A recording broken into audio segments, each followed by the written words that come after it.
Alcoholics anonymous के मेरे पूर्वज, मेरे से पहले आए हुए ज्येष्ठ सभासद साथी, मेरे सहयोगी आप सब सभासद साथी, अल्कोहलिक्स एनोनिमस रिवाइवल ग्रुप थाने मेरा होम ग्रुप, मेरे मार्गदर्शक, इस समूचे कार्य पद्धति का यह मेरे जीवन में यह सिद्धता है, यह अनुभूति है और आज ये मेरी आस्था है कि एक परमोच्च शक्ति जिसे मैं ईश्वर के स्वरूप में मानता हूँ, वही शक्ति मेरे को अपने जीवन यापन में भरसक सहायता करती है। और शराब के उस जानलेवा जहरीले घुट से आज उसने मुझे बड़ी प्रसन्नता के साथ में दूर रखा है। तो एक पहले है सीख के बाद कि I am not a bad man, I am not a mad man, I am a sick man. मैं एक बीमार व्यक्ति हूँ, मैं बुरा व्यक्ति नहीं हूँ, मैं पागल व्यक्ति नहीं हूँ। वो जो नजरिया समाज का है, वो जो अवहेलना, वो जो प्रताड़ना एक शराबी के प्रति मैं देख रहा था, वो इन भाइयों में नहीं थी, इन लोगों में नहीं थी। यहाँ पर प्यार था मेरे लिए, यहाँ पे मेरे लिए एक समझ थी, यहाँ पे मेरे लिए अपनापन था।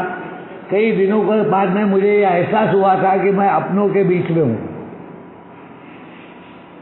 मेरे को समझने वाले लोग हैं, ये मेरे समान है। मैं जहाँ पे भी जाता था, मैं कहीं पे भी घुल मिल नहीं पाता था, एक रूप नहीं हो पाता था, समरस नहीं हो पाता था। वहाँ पे मैं अपने आप को अलग थलग पाता था। यहाँ पे मैंने अपने आप को सबके बीच पाया, सबके साथ पाया। मैं कब धीरे से मैं से हम में आ गया, मेरे को समझा ही नहीं। मैं इस बड़े से हम का हिस्सा कहाँ से बन गया, मेरे को समझा ही नहीं। कहाँ से मेरा अकेलापन हो, खालीपन हो, निराशा और आत्मग्लानि, आत्मकरुणा लुप्त होकर एक आशा, एक भरोसा, एक समझ, एक नया परिप्रेक्ष्य, एक नई मान्यता, एक नया दृष्टिकोण बन गया, मेरे को समझा ही नहीं। अब वो रिक्वायरमेंट जो पुनर्प्राप्ति के लिए आवश्यक थी, वो एडमिशन, वो पूरी होगी। एडमिशन के साथ साथ अपने जीवन को, क्योंकि जीवन के लिए एक मौका तो बनता है ना भाई, हर जीवन महत्वपूर्ण है ना। जान है तो जहान है, सर सलामत तो पगड़ी हजार। आपके पगड़ी की बात नहीं कर रहा, मैं तो एक कहावत बोल रहा हूँ। आप तो हमारे लिए, हमारे आइडल हो, हमारे को चेतना हो, हमारे लिए प्रेरणा हो, हमारे लिए हर स्वरूप में एक भरोसा हो। आपका होना हमारे लिए एक बहुत बड़ी बात है। तो ये जो आस्था आती है, ये भरोसा आता है, ये एक विश्वास आता है, ये हौसला अफजाई होती है। यहां से वो बात जो काल जग बोलता है कि हजारों में एक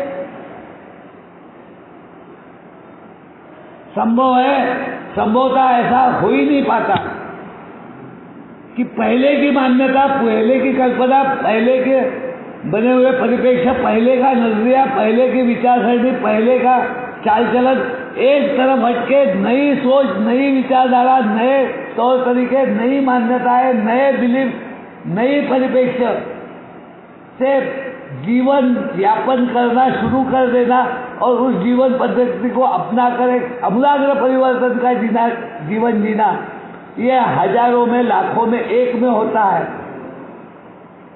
और हमारे पूरे जानकारी के बाद में, विज्ञान के बाद में, अनेक लोगों के ऊपर काम करने के बाद में हम मानते हैं कि आप समाज अटरली होपलेस, ग्रेव सिचुएशन में, बहुत भयानक ऐसी अवस्था में, शारीरिक और मानसिक अवस्था में गए हुए शराबियों के साथ में कुछ नहीं हो सकता। वो एक ही आशा हमारे पूर्वजों ने हर उस व्यक्ति के लिए द्वार खोल दिए जो शराब से दूर रहने की सिर्फ इच्छा रखता है, जो जीवन को पाना चाहता है, जीवन जीना चाहता है, जो जिंदगी में बने रहना चाहता है, जो जीवन के अहमियत को समझ तो रहा है मगर जी नहीं पा रहा। और यहां से हमारे पूर्व धारणाएं निकालने के लिए मैं कुछ भाग पहले पढ़ूंगा कि ये इतना डिफिकल्ट नहीं है, बहुत आसान है। बिल की स्टोरी हर किसी को आइडेंटिफिकेशन मिल सकता है, इसलिए उसको अहमियत देके डॉक्टर्स ओपिनियन के बाद में बिल की कहानी है। मैं बिल के कहानी से शुरुआत करूंगा और फिर आपको डिसीजन पे लेके जाऊंगा। Page number 8, second paragraph. क्या अवस्था थी बिल की? वो आखिरी अवस्था। अपने पर सहानुभूति के दलदल में फंसा हुआ मैं ऐसा अकेलापन और निराशा महसूस कर रहा था। हमने देखा अपने जीवन को जिसे शब्दों में बयान नहीं किया जा सकता। मैं चारों तरफ से रेत के दलदल में फंस रहा था। मुझे मेरे से अधिक ताकतवर प्रतियोगी मिल गया था। मैं हर तरफ से घिर चुका था। शराब मेरी मालिक बन गई थी। मेरे से जब पूछा गया कि शराब ये तुम्हारी समस्या है क्या, मैंने बड़े इससे बोला था नहीं, मेरी शराब वगैरह समस्या नहीं है। मगर वास्तविकता में पूर्वजों ने ये मेरे को समझा दिया कि शराब हमारी समस्या थी नहीं, शराब तो हमारी समस्या का सोल्यूशन थी। मगर वही सोल्यूशन जब बूंदे कहते अब वो ऐसा चक्री फेंकते थे ना हवे में, और चक्री फेंके कि वो वापस आके फिर से पकड़ देगी गला को हम अपनाना चाहते हैं। मगर बिल बोलता है कि वो चक्री फेंके जब वापस आने तो मेरे को मारने लगी, मेरे को काटने लगी, बूंदे बोली। वो मेरा शराब जो मेरी सोल्यूशन थी अब वो मेरी समस्या बन गई। अब मेरा वो जी का जंजाल बन गया। अब मेरे ऊपर उसने अपना आधिपत्य जमा लिया। अब उसने मेरे को अपने गिरेबान से पकड़ के जकड़ लिया। अब उसने मेरे जिंदगी को सहर सहर करके एक एक चीज छीनना चालू किया। Alcohol became the rapacious sector। एक जुल्मी साहूकार के बाद जुल्मी साहूकार भी होता है, चले मेरे पास बेटे के लिए मुझे राजा मेरे को माफ किया मत दे। मगर अल्कोहल बोलती है कि नहीं है ना तो ला, चोरी कर, डकैती कर, कुछ भी कर, ला और मेरे को दे। रिश्ते नाते संबंध सब दाव पे रखते, जिंदगी दाव पे रखी, जिंदगी भी जाने के खिलाफ का आगे बगैर रिश्ते छीनना और मेरे जिंदगी को निकलना बंद नहीं किया। यस और नो? एक टूटे हुए आदमी की तरह कांपते हुए मैं अस्पताल से बाहर आया। कुछ भी करो तो भी नहीं, तो ऐसा व्यक्ति कैसे ठीक हुआ? सिर्फ एक पन्ना उनका पढ़ के, सिर्फ मान्यता आने के बाद में, स्वीकार आने के बाद में, एक निर्णय आ जाने के बाद में, इस कार्य पद्धति को अपना लेने के बाद में, जिंदगी भर इस पे चलने का निर्धार करने के बाद में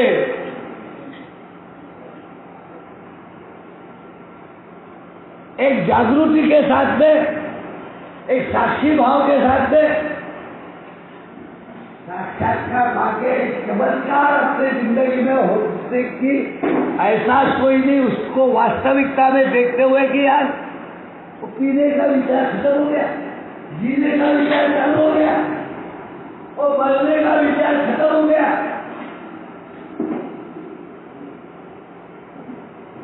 संभावनाएं बढ़ गई।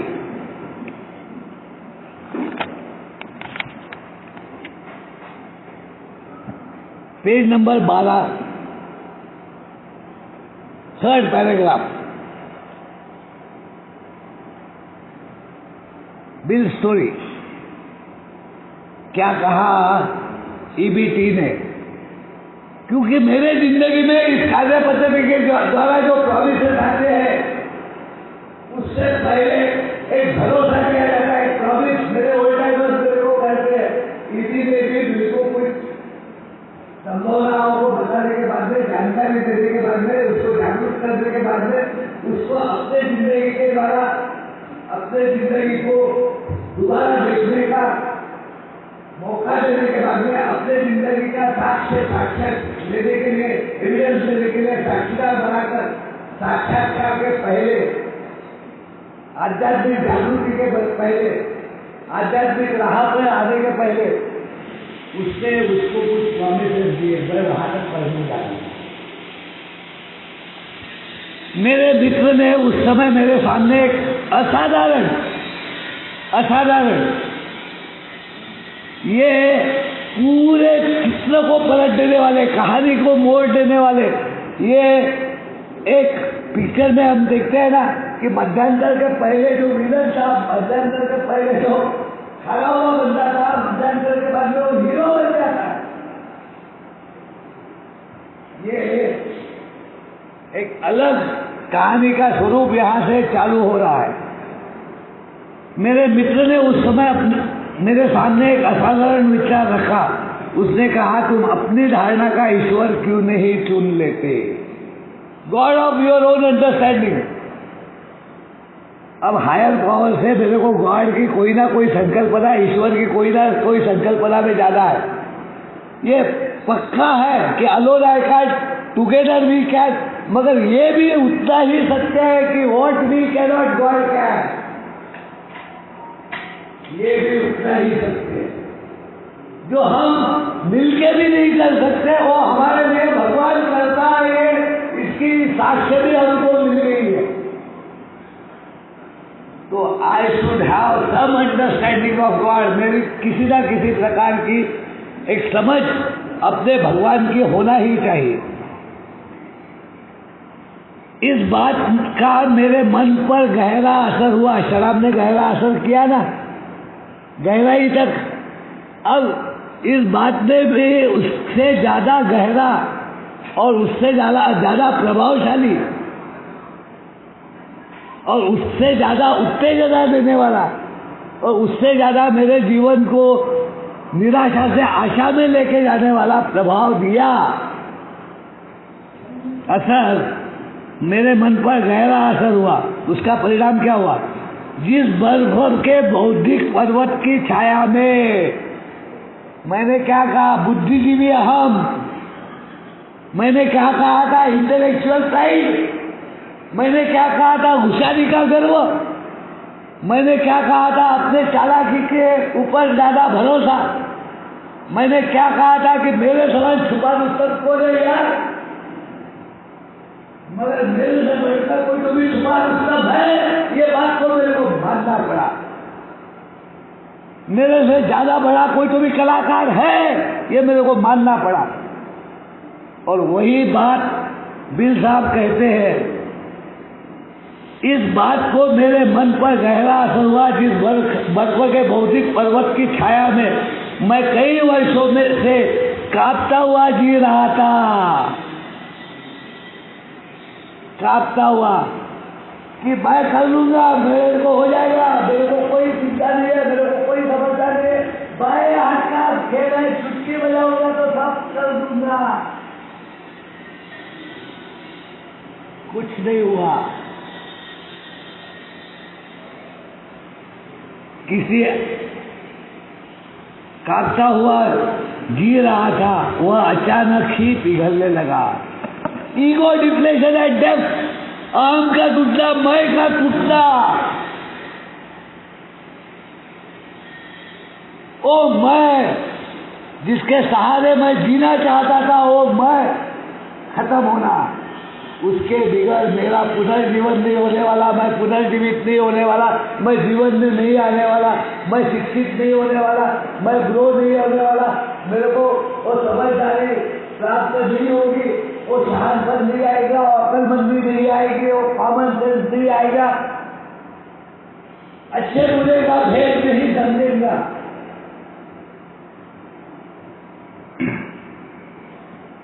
अंततः मैं सूरज की रोशनी में आ गया।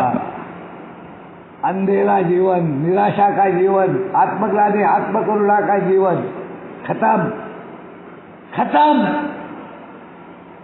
जिंदगी में प्रकाश आ जाना, जिंदगी में रोशनी आ जाना, जिंदगी में भरोसा आ जाना, जिंदगी का भय निकल जाना। यह केवल अपने उच्च शक्ति में विश्वास करने की ही बात थी। डू आई नाउ बिलीव और I am now ready to believe in a power greater than myself. बस बात खत्म। पिक्चर चेंज, कहानी चेंज। मध्यांतर से हीरो का हीरो, विलन का नो विलन नाउ। करने की ही बात थी। शुरुआत के लिए मुझे किसी अन्य सहारे की जरूरत नहीं थी।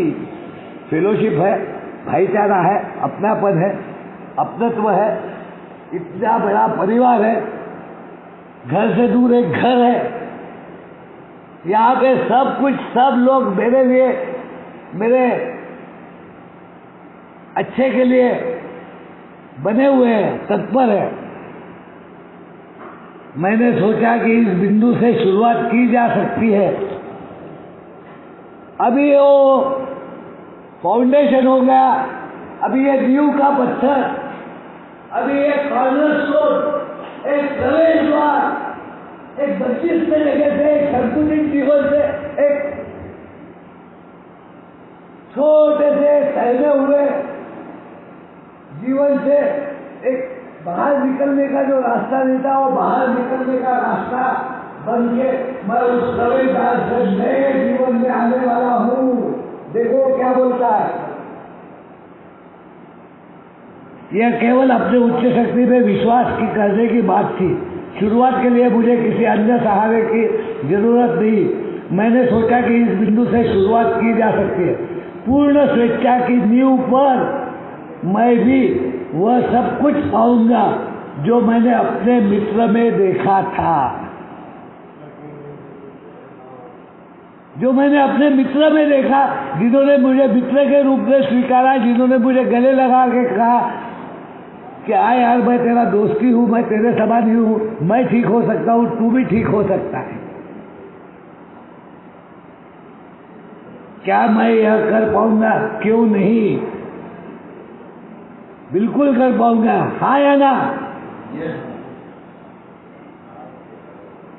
यहां से अगर आप थोड़ा सा कष्ट लेंगे और पलटे हुए जाएंगे तो बिल साहब ने सिर्फ इच्छा की तैयारी, पूर्ण स्वेच्छा की तैयारी, इस कार्य पद्धति को पूर्ण अपना लिया और उनको वो व्हाइट लाइट एक्सपीरियंस हुआ।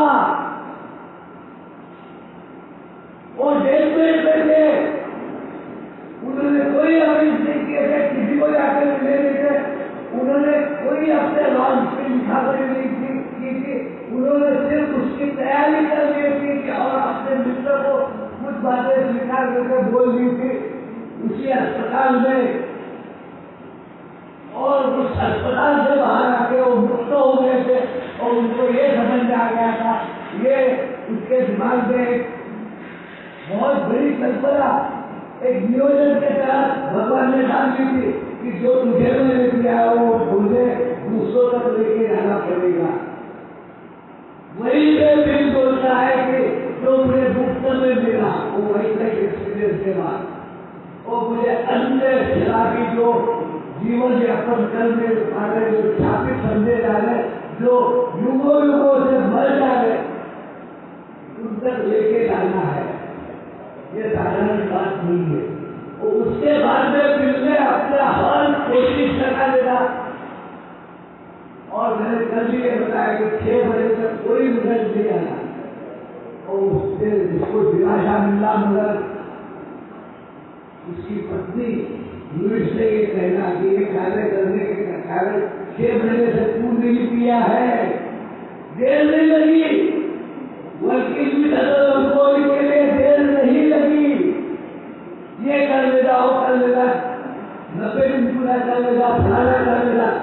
हजरत की मान्यता हो सकती है, मैं किसी की मान्यता को नकार देगा, मगर मेरा खुद का अनुभव है। जिस दिन मेरे मन में ये थॉट आया कि मैं शादी को अपने साथ में जोड़ूंगा तो मेरे को यहाँ पर चलने के लिए, इस सफर पर जाने के लिए एक निस्बत मिलेगा, उस दिन से मेरे को पीछे नहीं पलटना पड़ा, ना बिल को पलटना पड़ा, ना हमारे कोई दूसरे को पलटना।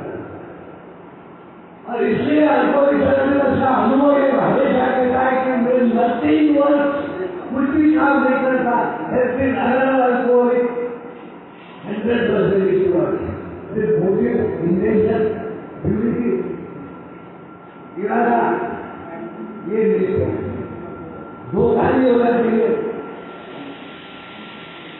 किसी से खेल नहीं है, जीवन मरण का प्रश्न है। जैसे मेरी जिंदगी बहुत महत्वपूर्ण है, वैसे हर जिंदगी महत्वपूर्ण है, राइट?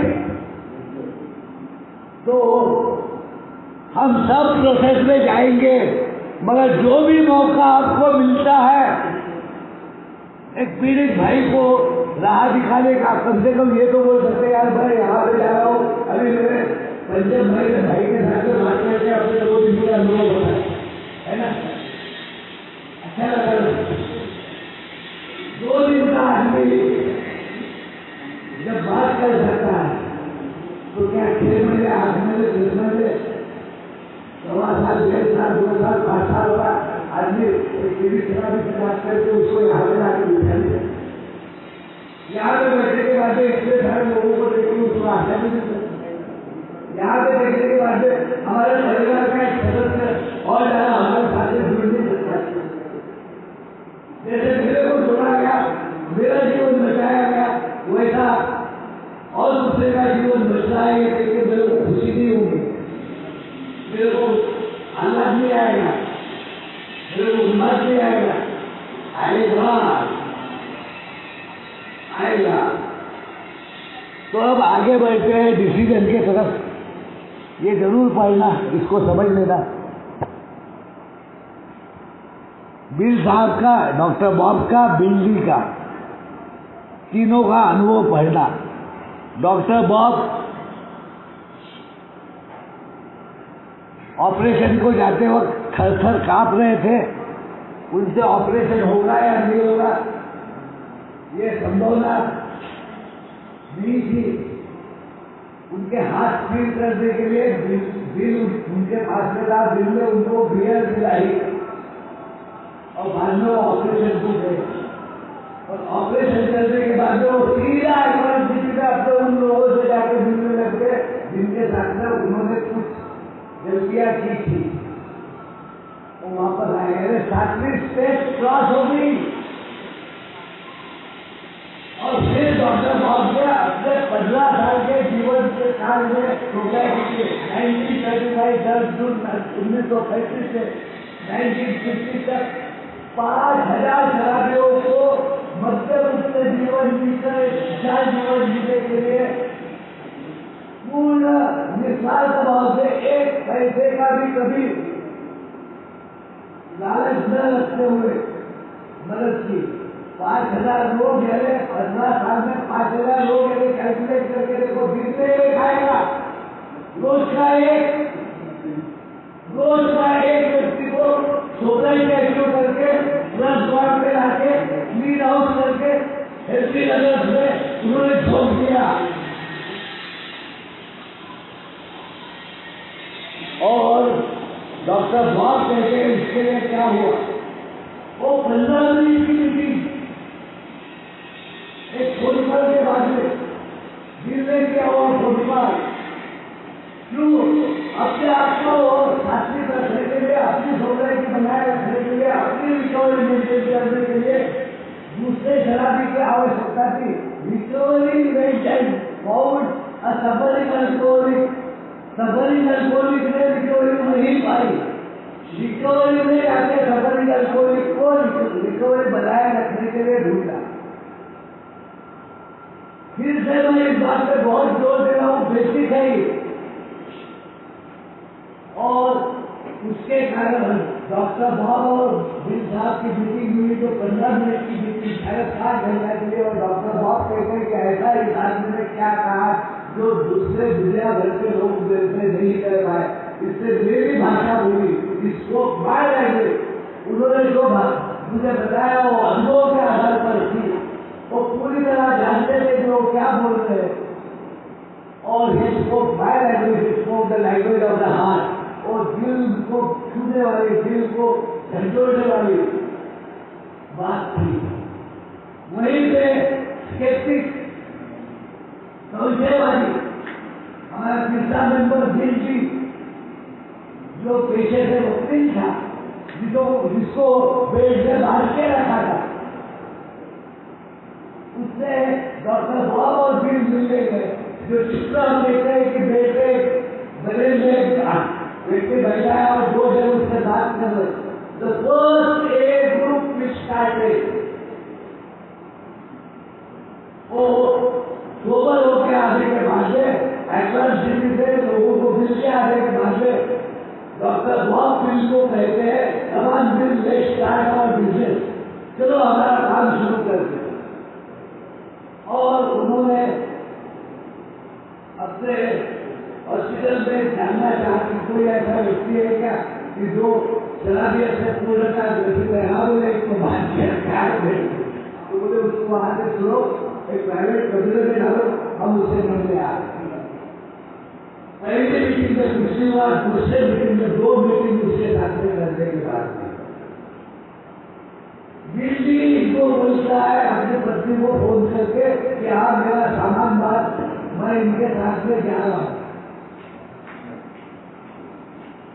वो अपने स्टोरी में लिखता है कि आई वॉज सोल्ड आउट। कोई मार्केटिंग करता है, यहाँ पे कोई मार्केटिंग करने वाला व्यक्ति है,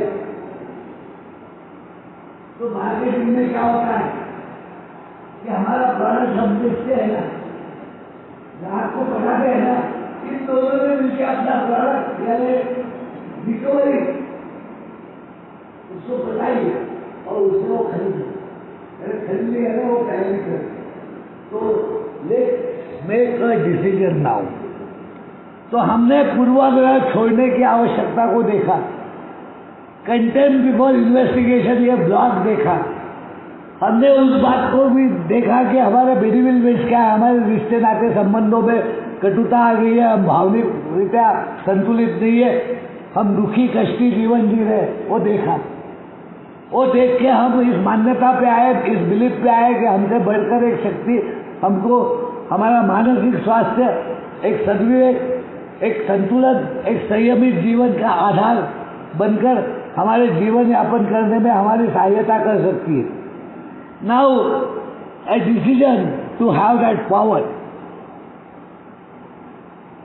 तो ये वाइटल स्टेप है।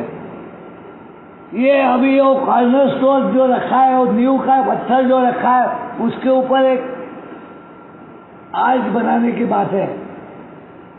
अब कॉर्नर स्टोन पे की स्टोन रख के एक प्रवेश द्वार बना के इच्छा की गुरु किल्ली लेके वो बंद प्रवेश द्वार को खोल के उसको थोड़ा सा भी मैं खोलता हूँ तो वो और ज्यादा खुलते जाता है, ताकि मैं उस प्रवेश द्वार से बाहर आकर एक विस्तृत जीवन मार्ग को देख सकूं, उससे चलने के लिए तैयार हो जाऊं और उसमें चलना जानूं। अब broad highway of the spirit, अब मैं मुक्ति पाने वाला हूँ, अब मैं आजादी पाने वाला हूँ, अब मैं पुनर्जीवित होने वाला हूँ। अब ये जीवन का स्टेप है, ये वाइटल स्टेप है, ये फिर से मुर्दे में जान फूकने वाली स्टेप है। ये नृत्य जो मैं हो गया था, मैं पूर्णता बेहोशी के आनंद में था, पूर्णता वशीभूत था, पूर्णता बंदिश था, गुलामी का जीवन जी रहा था। ये आजादी की स्टेज है।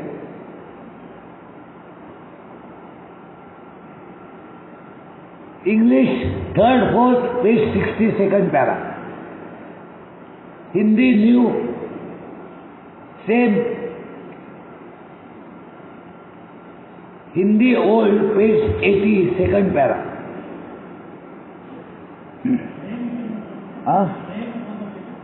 कौन सा?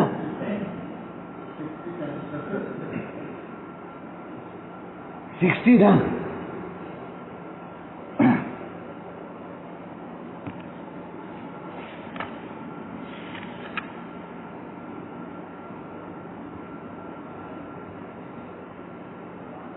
हमारे द्वारा किया गया शराबी का विवरण। शराबियत एक बीमारी है, ये जानलेवा बीमारी है, ये बढ़ते जाने वाली बीमारी है।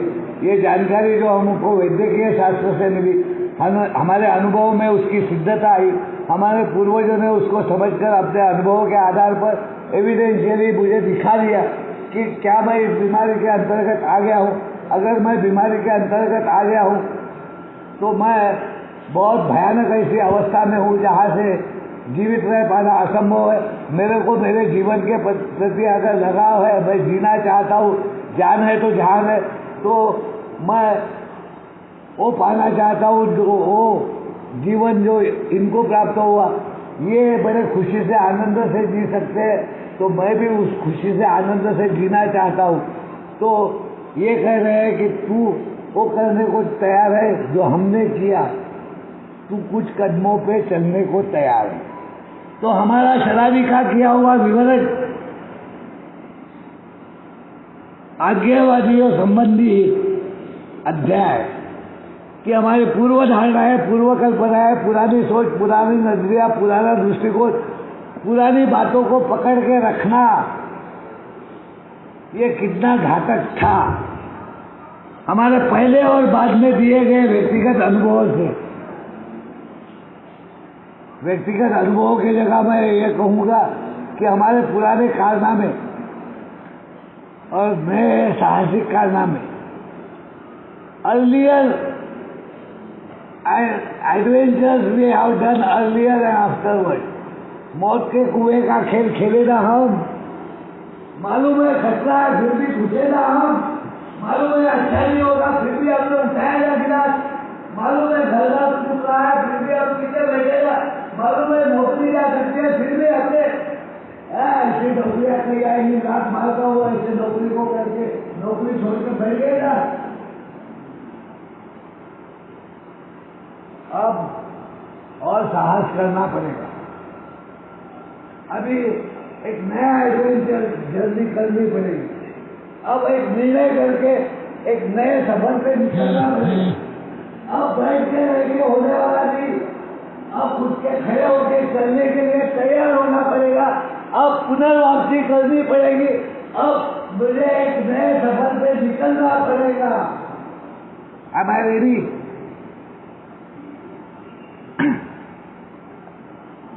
हमारे पहले और बाद में किए गए व्यक्तिगत अनुभव से 3 मुख्य विचार साफ उभर के आते हैं, यस और नो, कि हम शराबी थे और अपना जीवन नहीं संभाल पाए।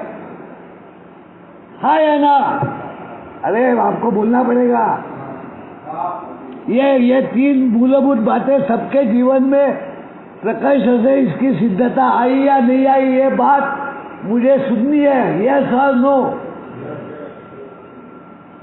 कि कोई भी मानवीय शक्ति, मेरी खुद की, किसी अन्य की, वैद्यकीय शास्त्र, जादू टोना, पूजा पाठ, उपास तापास, व्रत वैकल्य, कुछ काम में नहीं आया।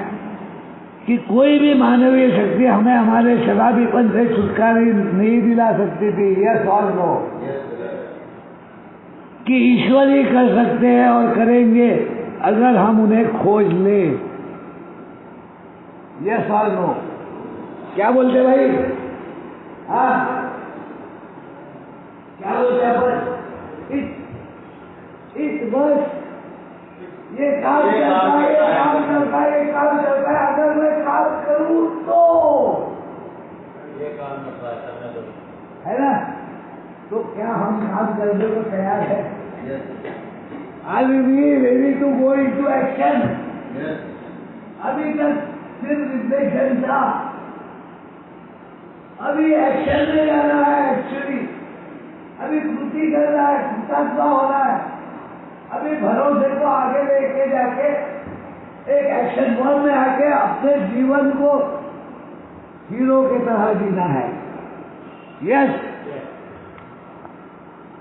उपरोक्त को मानने के बाद हम तीसरे कदम पर थे, निर्णायक कदम, जीवनदायी कदम, पुनर्वापसी का कदम, जिसका अर्थ था कि हमने अपनी मर्जी और जीवन को ईश्वर जैसा भी हम उन्हें मानते हैं या समझते हैं कि देखरेख में देने का निर्णय किया। We turn our will and our life over to the care of God. बहुत तूफान आया, जोर से पानी गिरा, हवा धूल आई, रोड पर चलना मुश्किल हुआ, तो हम एक साथ जगह ढूंढ के वहां पे जाके वहां का सहारा लेके अपने जीवन को उस छत्र छाया में लेके जाते हैं ना, उस देखरेख में जाते हैं ना।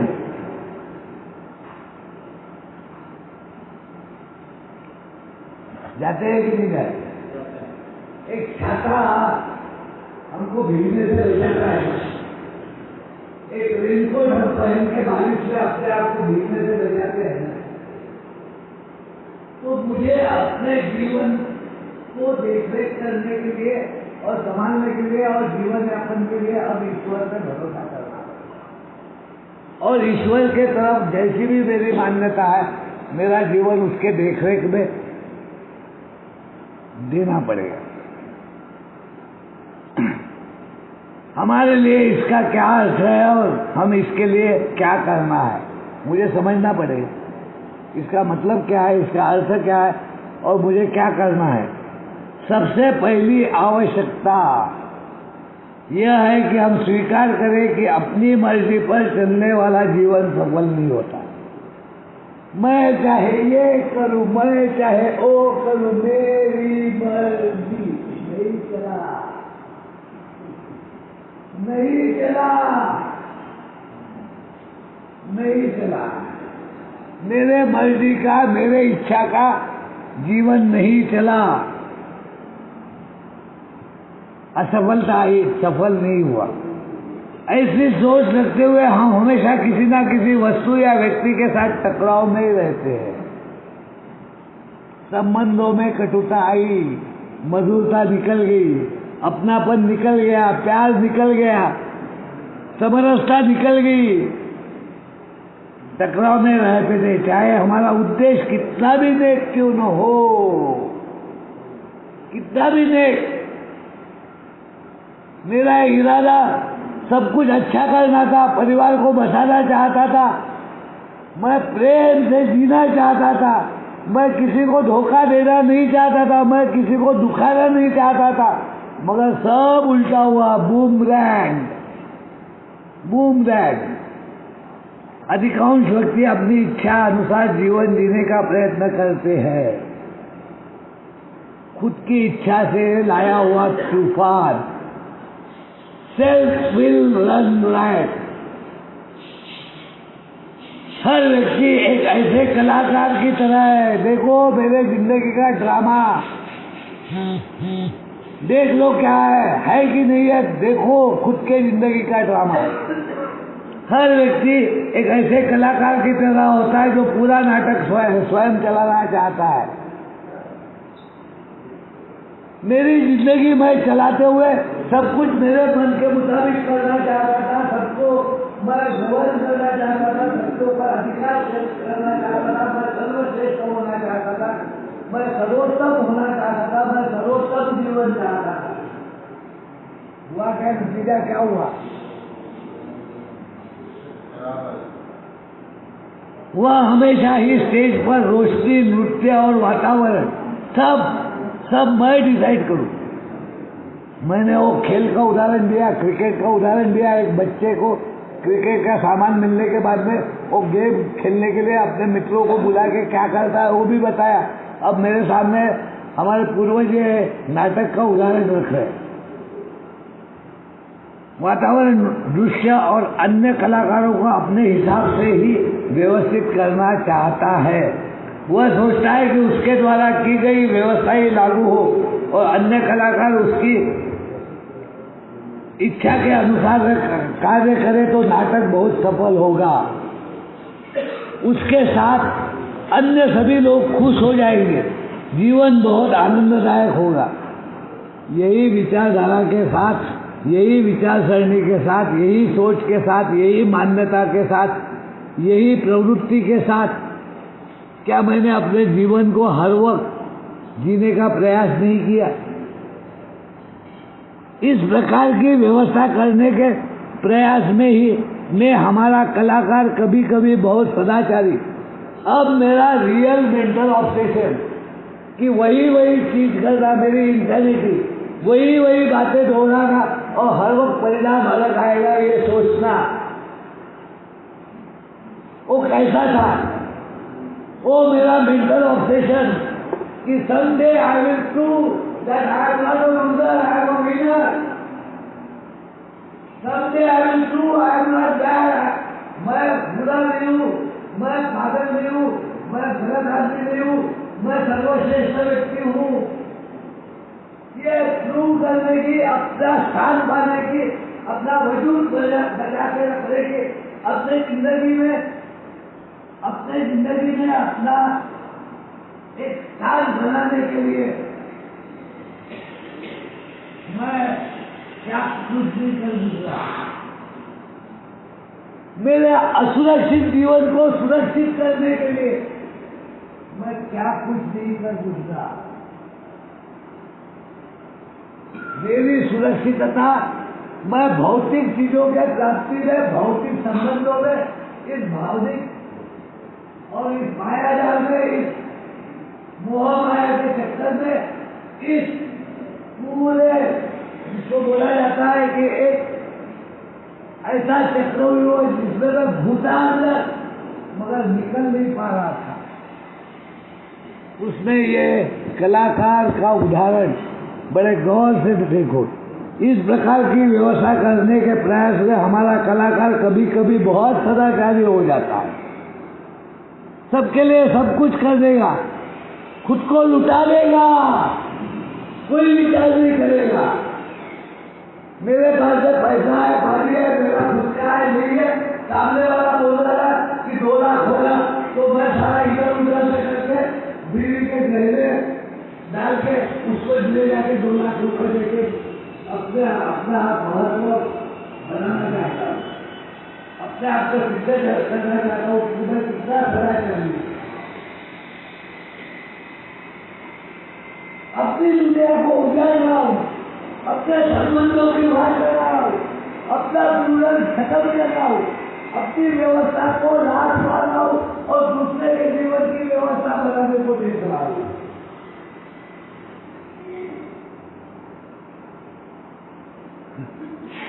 क्या है मेरी वैल्यू, क्या है मेरे मोटिव, क्या है मेरे इरादे, क्या है मेरी समझ, क्या है मेरी सोच, क्या है मेरी मान्यताएं? आज देख इसको सैनिटी बोलेंगे, इसको सद्विवेक बोलेंगे, इसको सद्बुद्धि बोलेंगे। ये सदाचार की भावना बुद्धिमत्ता नहीं है तो क्या है?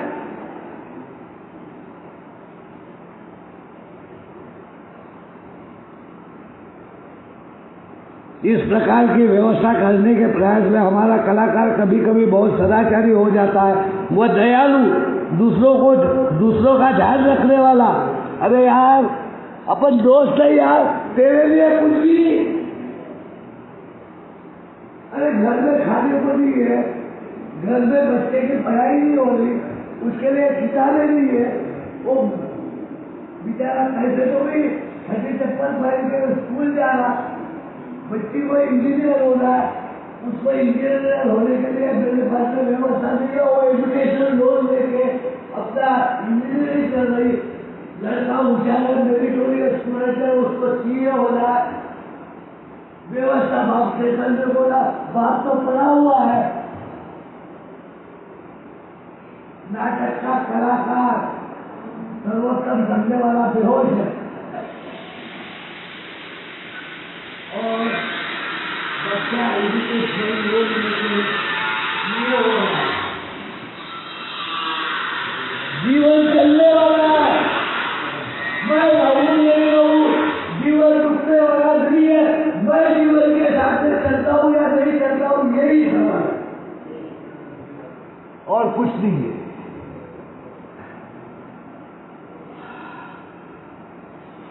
वह दयालु, दूसरों का ध्यान रखने वाला, विचारशील, कृपालु, विनम्र, यानी मेरे पास में वैल्यू नहीं वैल्यू दे, साला कंगाल हूँ, बैंकरप्ट हूँ, नीतिमत्ता नहीं है, नैतिकता नहीं है, शालीनता नहीं है, कुछ नहीं है, सिर्फ सेल्फी दो, सेल्फी कीजिए, स्वार्थी हूँ, झूठा हूँ, फरेबी हूँ, धोखा कर रहा हूँ। अरे तो अपने आपके साथ में सच्चाई के साथ में नहीं मिल सकता, वो दूसरे के साथ में सच्चाई के साथ में क्या मिलने वाला है?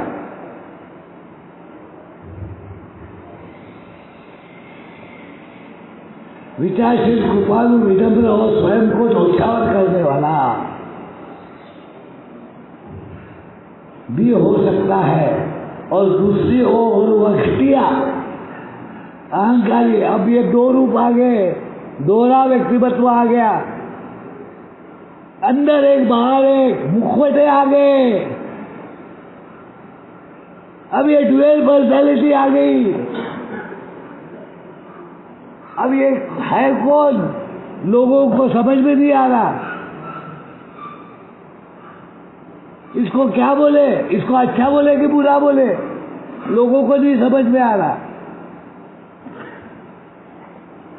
दूसरी ओर वह घटिया, अहंकारी, स्वार्थी, वो बेईमान भी हो सकता है, लेकिन अन्य लोगों की तरह उसमें विभिन्न प्रकार के लक्षण होने की संभावनाएं होती है।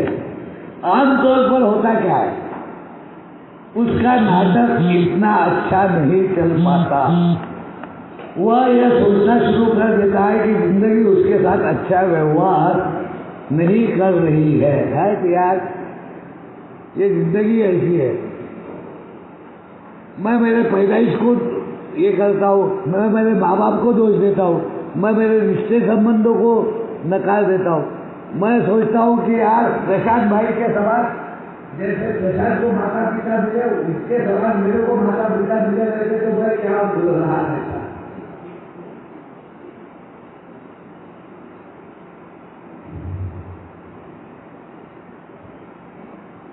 आमतौर पर होता क्या है, उसका नाटक इतना अच्छा नहीं चल पाता, वह यह सोचना शुरू कर देता है कि जिंदगी उसके साथ अच्छा व्यवहार नहीं कर रही है, वह और अधिक मेहनत करने का निश्चय कर लेता।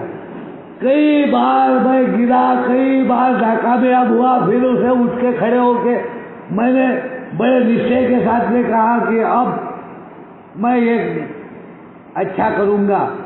वही विचारधारा, वही सोच, वही परिप्रेक्ष्य, वही मेरे पूर्वधारणाएं, वही कल्पनाएं और वही बातें कर करके रिजल्ट दूसरा आएगा। ये पागलपन कई बार रिपीट हुआ। अब वह और ज्यादा उम्मीद रखने लगता है या फिर दयालु बनने लगता है, फिर भी नाटक उसके अनुसार नहीं चल पाता। वह यह मानता है कि शायद उसका भी थोड़ा दोष हो, लेकिन फिर भी वह दूसरों की ही गलती निकालने लगता है। हाँ यार ठीक है, मैंने गलती की, मैं उसने ऐसा किया करके मेरे को ऐसा कर रहा, मैं तो मैं ऐसा नहीं हूँ, मैं तो बड़ा देख लिखता हूँ, साफ लिखता हूँ।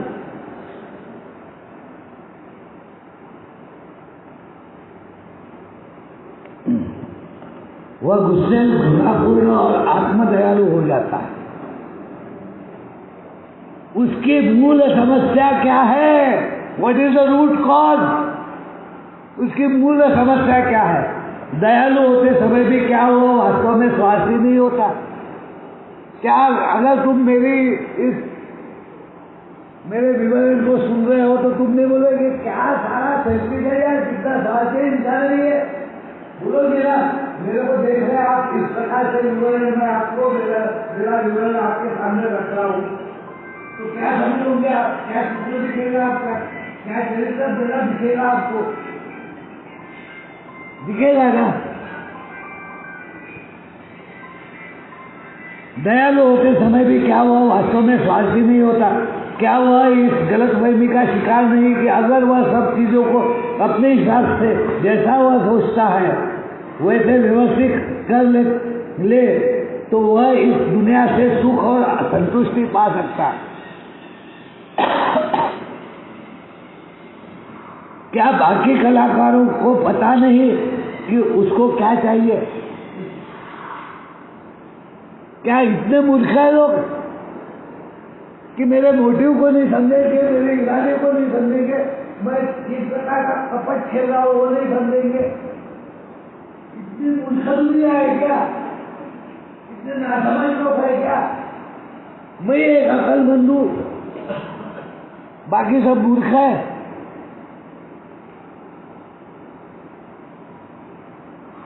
क्या बाकी कलाकारों को पता नहीं कि उसको क्या चाहिए?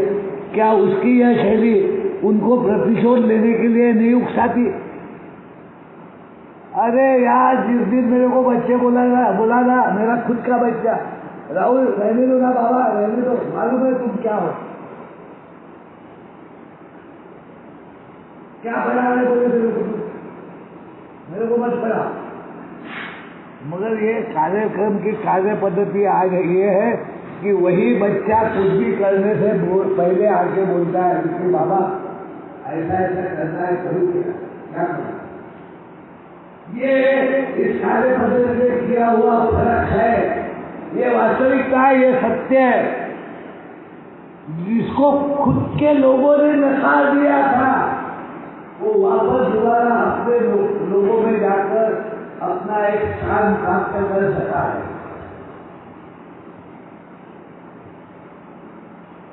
क्या उसकी यह शैली उनको प्रतिशोध लेने के लिए नहीं उकसाती कि वे भी इस नाटक से जितना कुछ छीन सकते हो उतना छीन ले? जो मैं बोलता था जाओ जाओ मेरे कुछ नहीं करना, तुम्हारे बिगड़ भी नहीं लूंगा, क्या फर्क पड़ेगा तुम मेरे होंगे तो? क्या उन्होंने भी कहा फर्क क्या? रहने दो, हम भी तुम्हारे बिगड़ गिरेंगे। क्या ये नहीं हुआ क्या कि तुमको ऐसे ही जाए तो मैं तुम्हारे साथ में नहीं जी सकती, मैं जा रही हूँ? क्या ये नहीं हुआ क्या मेरे साथ कि तुम्हारे साथ में जीना मुश्किल है, उससे बेहतर तो मैं ज्यादा करके मेरे दिल्ली में अपने आप को और अपने बच्चों को मार डालने की कोशिश नहीं की? क्या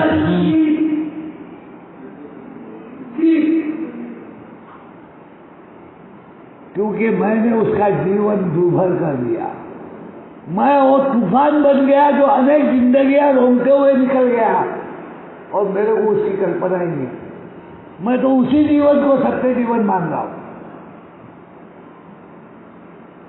क्या उसकी यह शैली उसके प्रतिशोध लेने के लिए नहीं उकसाती? देखती हूं ना तुम कैसे जीते हो, क्या कर लोगे तुम, वो भी देखती हूँ। तुमको भी नहीं जीने दूंगी, मेरे को नहीं जीने देतेगा तुम। ये प्रतिशोध की भावना आई और इसका भुगतान करना पड़ा हमको, हम में से कई लोगों को अपना घर-दार बाद में बेचना पड़ा और एलुमनी देनी पड़ी, कोर्ट केसेस में जाना पड़ा। ये वास्तविकता है, सत्य है। जितना मेरे बारे में नहीं हुआ है, भगवान की कृपा है। As yet not yet. अगर यही रवैया, यही तौर तरीका, यही विचारधारा, यही मनोवृत्ति, यही कल्पनाएं, यही पूर्व धारणाएं पकड़ के मैं अगर बना रहा तो ये होने में समय नहीं लगेगा।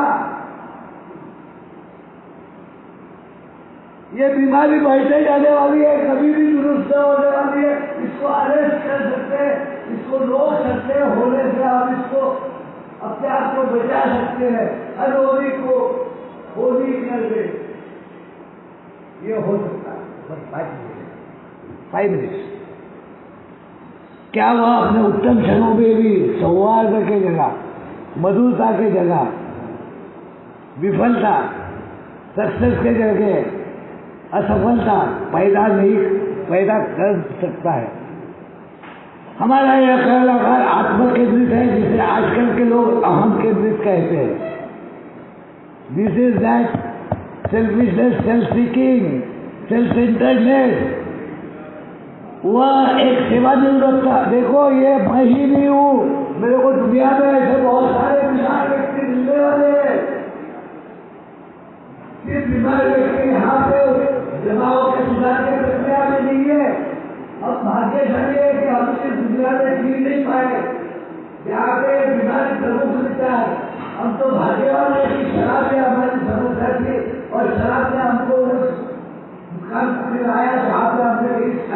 व्यक्ति को सिखाया, ये शाप हमारा अभिशाप बन गया। अगर शराब नहीं आते, अगर जानलेवा बीमारी का आविष्कार नहीं होते, तो हम हमारे मनोवृत्ति को, हमारे पूर्वधारा को, हमारे सोच को बदलकर एक कैरेक्टर बिल्डिंग, एक अच्छे व्यक्तित्व में जाने के परिश्रम करने को कभी तैयार नहीं हुए रहते। तो कितने लोग बीमार हैं।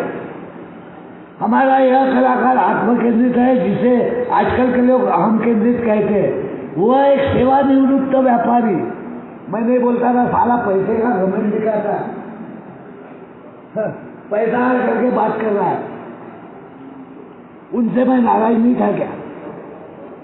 वह एक सेवानिवृत्त व्यापारी की तरह है, जो फ्लोरिडा शहर के धूप में लेटकर देश की दुर्दशा के बारे में चिंतित है। All they are sick people. उस पादरी की तरह है, जो, मैं कोई धर्म की बात नहीं कर रहा, सॉरी, जो 20वीं सदी के पापों के लिए आहे भरता है। क्या मैं इनसे नाराज नहीं था क्या? सबसे। उन नेताओं और सुधारकों की तरह है, जिन्हें इस बात की पूरी उम्मीद है कि यदि शेष दुनिया का व्यवहार ठीक हो जाए तो दुनिया एक आदर्श लोग बन जाए। या उस तिजोरी चोर की तरह है, जो सोचता है कि दुनिया उसके साथ गलत किया है, और उस शराबी की तरह जो अपना सब कुछ गवा के जेल में है। हमारे चाहे जो भी विरोध हो, क्या हम उनमें से अधिकतर हमसे हमारी नाराजगी या आत्मदया से संबंधित नहीं है क्या?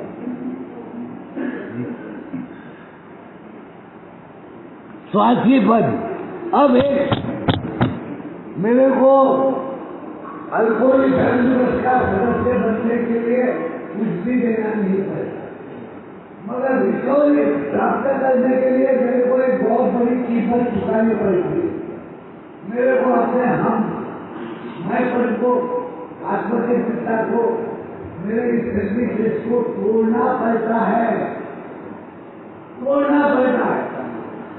अब कई दार्शनिक पेड़ बोलता है BW, it is simple but not easy. ये बहुत सरल कार्यक्रम है, मगर इजी के, क्योंकि मैं को तोड़ना, ईगो डिटेल अहम को तोड़ना, अपने बुद्धिजीवी अहम को तोड़ना, अपने इंटेलेक्चुअल प्राइड को तोड़ना, अपने होशियारी को छोड़ना इतना आसान नहीं है। अपने सर्वे सर्वा होने को छोड़ना, अपने अधिकारों को छोड़ना, अपने मूल स्वभाव से बाहर आके एक नई धारणाओं के साथ में, नए चरित्र के साथ में, नए प्रवृत्ति के साथ में जीना इतना आसान नहीं है, मगर ये करना पड़ेगा।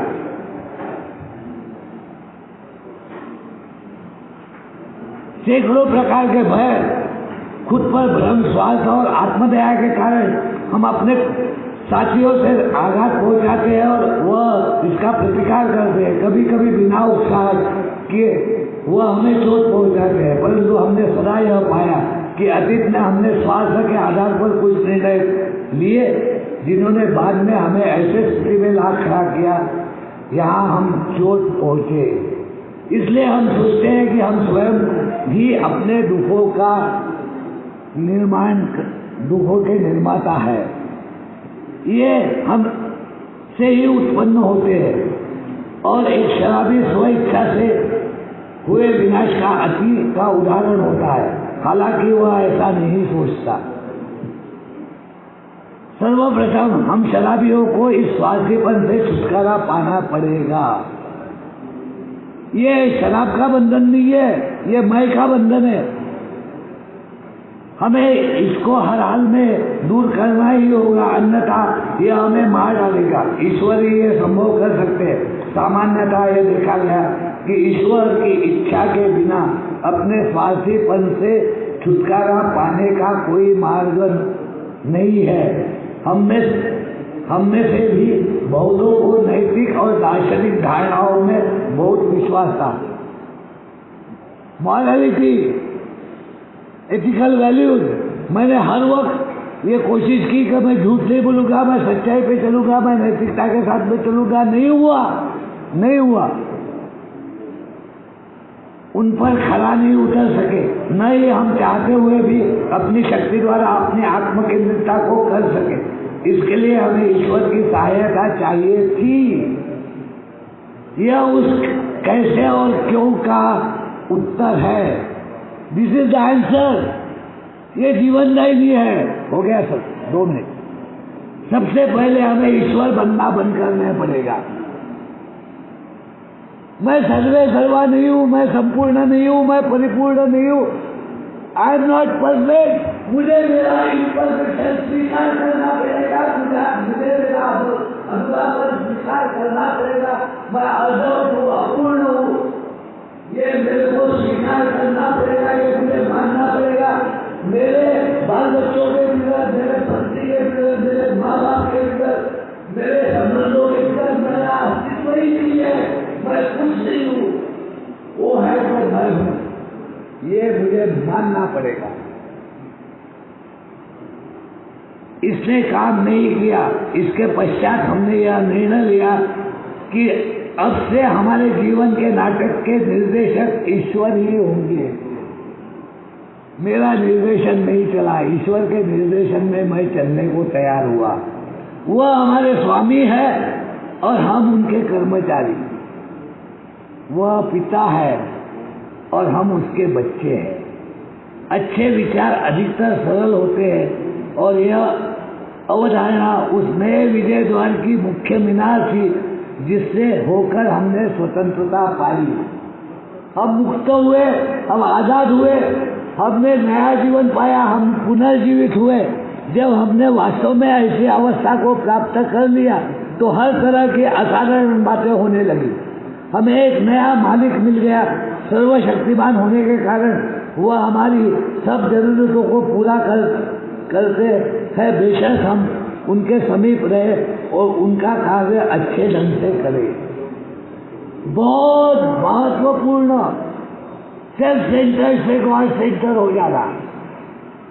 आत्म केंद्रितता से, स्वयं केंद्रितता से ईश्वरीय चेतना पर, ईश्वरीय पूरे छोटे से संकुचित जीवन से एक विस्तृत जीवन में आना। छोटी सी संभावना से बहुत ज्यादा जीवन की संभावना में जाना। इसका अच्छे ढंग से करें। इस प्रकार का दृष्टिकोण बनने पर हम अपने आप में अपनी छोटी छोटी योजनाओं में रुचि कम होने लगी। हमारी रुचि इस बात में अधिक होने लगी कि हम जीवन में और क्या योगदान दे सकते हैं। जैसे ही हमने अपने अंदर एक नई ऊर्जा का संचार होते महसूस किया, जैसे ही हम मन की शांति के आनंद और चित्त शांति हमें प्राप्त हुई, आनंद का एहसास किया, जैसे ही हमें लगा कि हम जीवन की सफलता पूर्वक सामना कर सकते। अब असफलता नहीं है, अब सफलता ही है। अब हार नहीं है, अब जीत ही है। जैसे ही हमें ईश्वर की उपस्थिति की अनुभूति हुई, साक्षात्कार है ये, मैं साक्षी बन के साक्षात्कार पा रहा हूँ, ये अनुभूति हुई, तभी से हमसे आज कल या उसके बाद का भय कम होना शुरू हो गया। हमारा पुनर्जन्म हुआ। रिबॉर्न। तो क्या ये रिबॉर्न होके जो प्रार्थना की हो, प्रार्थना बोल के समापन में हम जाए थर्ड स्टेप की प्रार्थना? कौन करेगा थर्ड स्टेप की प्रार्थना आज? Anybody willing? आजा भाई। पंचम ला पढ़ना है, सिर्फ पढ़ना है।